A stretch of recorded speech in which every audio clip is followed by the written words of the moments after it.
Hi, good morning. As you can see, we're snowed in here. This is the morning after the night before. I fired the kiln yesterday and it was a battle from beginning to end because of the weather. I got up early in the morning to fire it early because I didn't want the bottles freezing at the top temperature later at night. So I got up in the morning, the tap froze on the bottle, so I had a 2-hour battle getting that unfrozen and working, and then the firing went okay. It was a bit slow, and it got a bit laborious towards the end because we'd gone past 4 or 5 o'clock. Normally it takes 12 hours to fire the kiln, and it took 14 yesterday because of the weather. So you learn something all the time, you know. You need to fire the kiln when it's above freezing. The firing went alright during the day because it was above freezing, and after about 4 o'clock when the sun went in, it started to get cold. And the last hour of the firing, I had to set the hose pipe on a light spray on the bottom of the gas bottles to keep the pressure up. But we finally got there. There's no video of that because it was in the dark. It was like 7 o'clock last night, so I didn't bother making the daily video yesterday because it was a long day and I'd had enough. So this is the morning. I've been out this morning. My daughter got stuck in the snow, so I had to go out and try and dig her out down the road. We didn't do that, so we had to park the car up and walk all the way back. So I've just thawed out, and so an eventful start to the day.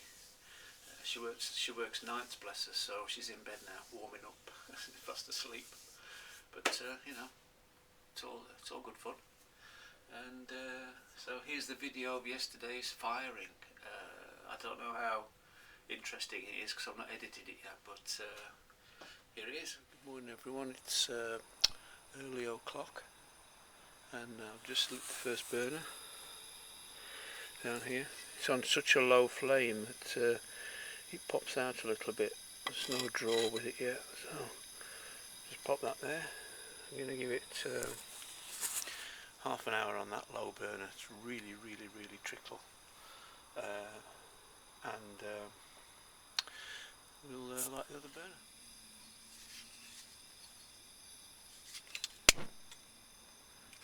Just lighting the second burner.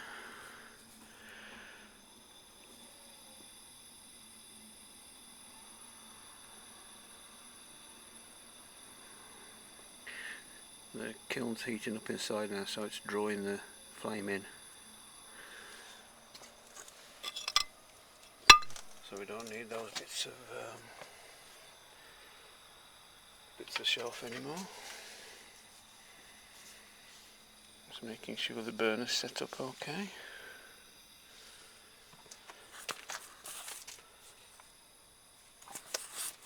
That's it. We've got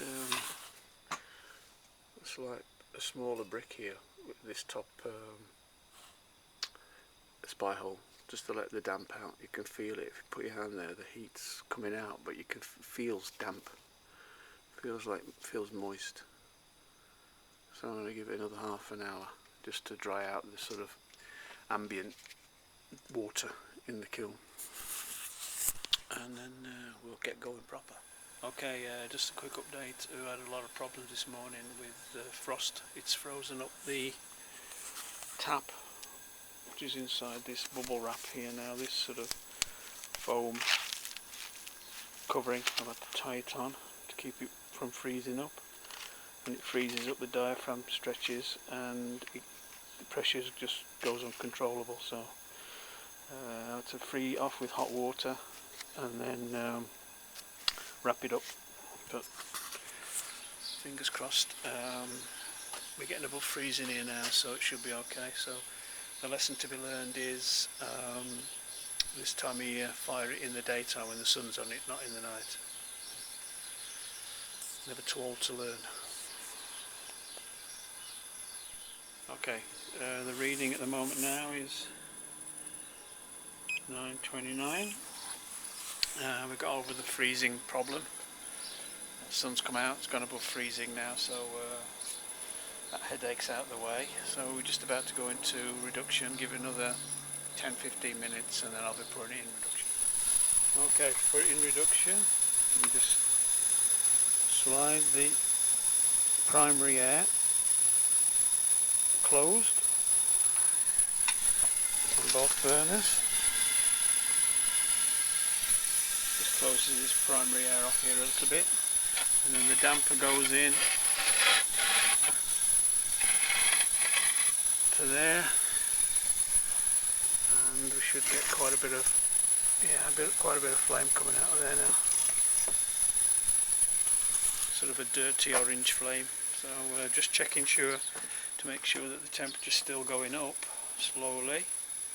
It takes about 10 minutes to get a sort of lag effect. You have to let it equilibrium, even out, and then you leave it like that until it gets to about 11. It's 10:62 now.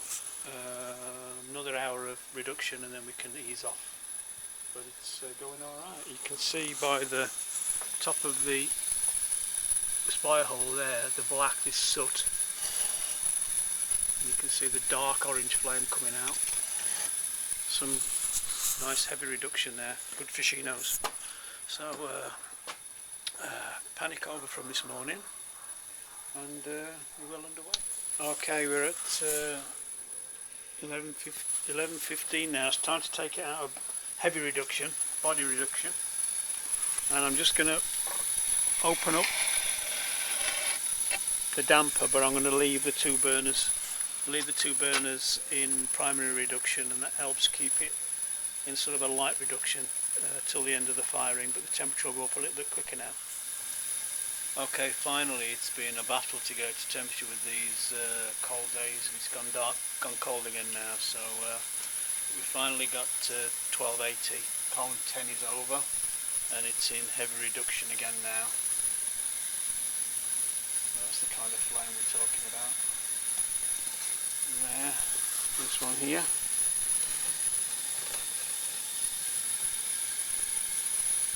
That's a nice heavy reduction. I'm going to leave it in that for about 20 minutes now and then shut it all down. End of a very long day. This took 14 hours. So that was the firing, and while we're on kilns and firing, this is today's book. It's called Kiln Building by Ian Gregory. You can have a look at it there. It's only a small publication. You can get it up, pick it up on the internet, I think, and it's really good. It goes through planning the kiln, what fuel you want to use. There's diagrams of climbing kilns and how to build oil burners. I mean, they seem to have gone out of fashion, oil burners. I've got a friend who's got an oil burner and they're really efficient. I suppose in today's modern electric car era, there's not much oil about. Choice of burners, how they work, kiln plans. So yeah, it's a really interesting book. So that's today's book, Kiln Building by Ian Gregory, and it's in a series of ceramics books that you can buy. So that's it. The rest of today I'm going to try and warm the studio up and do a bit of reclaiming of clay, because the whole process starts again. Start making from tomorrow. I mean, obviously kiln opening tomorrow, so that'll be tomorrow's video.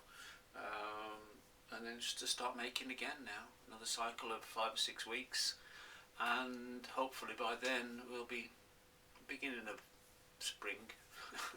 And it won't be so cold, so stay warm, stay safe, wash your hands, wear a mask and a parka.